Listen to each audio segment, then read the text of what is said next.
It's another LEGO game, but this one is different.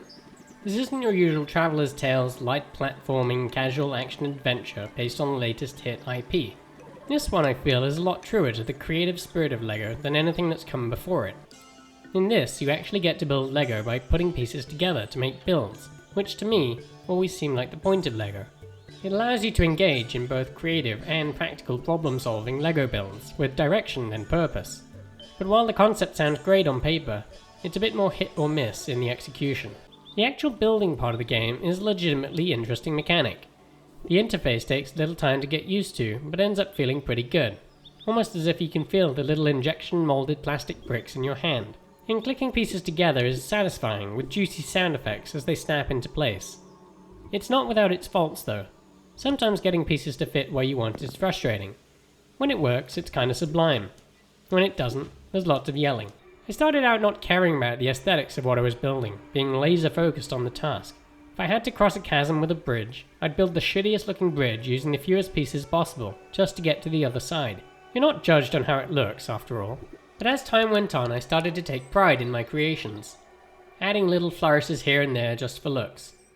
It would have been nice if they had built in some sort of grading system to incentivize you to want to use more pieces and build something better looking. As it is, you're able to scrape by doing the bare minimum. Adding the creative flourishes is fun and intrinsically satisfying, but the only person who will pat you on the back for going the extra mile is you, and maybe your mum. There are 5 worlds in total, spanning the usual LEGO locations that feel like you've stepped into Legoland. Pirates, ancient Egypt, medieval, city, and jungle. Each environment requires you to solve some very light terrain traversal challenges, using special skills that you'll unlock as you go.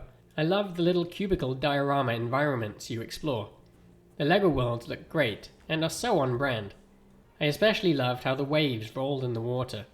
Pausing the game allows you to zoom out and rotate around the little cubicle worlds, and it's fun, and looks great.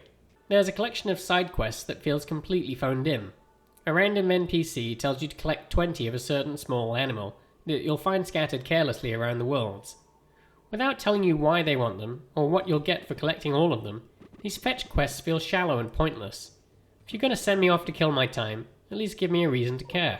Buying all the outfits in each world counts towards your completion total, but again, it isn't really well integrated into the game flow. You'll encounter chests full of the currency you need to purchase outfits, but if you don't find them all during your playthrough, you'll have to go back to hunt them down. This is ostensibly a way to pad out the life of the game, but I couldn't be less interested in unlocking all the outfits.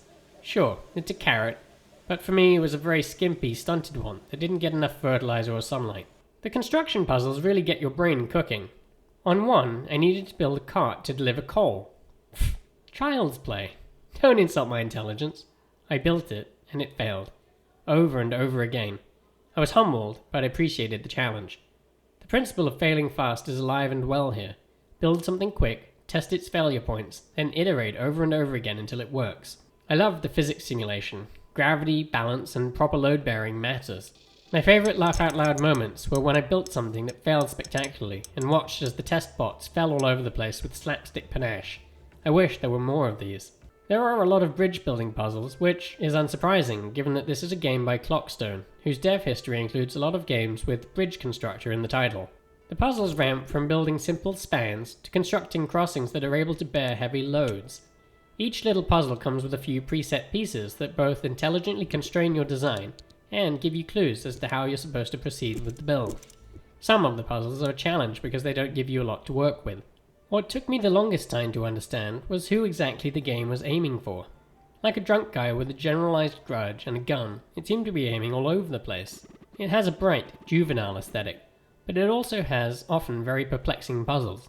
And the writing frequently nods and winks at adults with its aged-up wit and frequent peeks past the fourth wall. Finally, I realized that the game was really made for adults. This is in principle a great game for kids to cut their teeth on basic engineering design iteration concepts. But if you've got a kid and are wondering if this would be good for them, I'd say you definitely want to play it alongside them at least. And there's a hugely important part of the tutorial missing that is just baffling to me considering the rest of the game seems fairly buttoned up. You get these skills that help with terrain traversal, but the game doesn't inform you that you can switch these up by holding down the tab key. This is a massive omission that I hope gets patched real soon. While we're on the subject, There are a number of odd bugs that are fairly serious in that they'll potentially halt your progression to the end of the game. I was able to figure out workarounds to get to completion, but these kinds of serious bugs should have been ironed out in QA prior to release. Let's hope a good meaty patch is coming soon. There's plenty to like about this LEGO game. Pretty environments, a very solid and pervasive LEGO aesthetic, and a novel brick building gameplay mechanic that actually tests your brain. But I can't help escape the general sense that the game as a whole was rushed to release, with a few of the non-core gameplay features, like side quests, not very well polished, and some serious bugs here and there that really should have been squashed in beta. These issues don't really detract from the overall fun of the game, but they do chip away at the perceived value of it.